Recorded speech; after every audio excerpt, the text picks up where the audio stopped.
تخيل تلاقي سفينة ماشية لوحدها في نص المحيط الأطلسي. الأشراع شغالة بس ما فيهاش ولا بني آدم.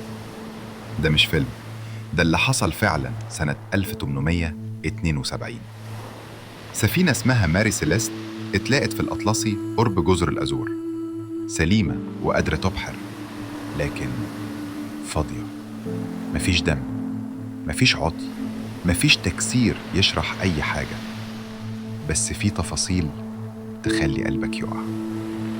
قارب النجاة مختفي، الطاقم كله اختفى، 10 أشخاص، والمؤن موجودة، والشحنة لسه مكانها، حوالي 1700 برميل كحول.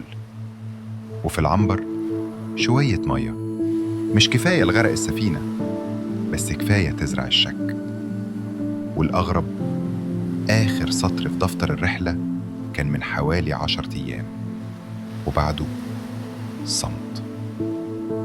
وهنا يبدأ الرعب الحقيقي، لأن السيناريو الوحيد اللي يركب إنهم قرروا فجأة ينزلوا القارب. بس ليه؟ وإزاي يسيبوا سفينة شغالة في بحر مفتوح؟ في 3 نظريات، وكل واحدة أفظع من التانية.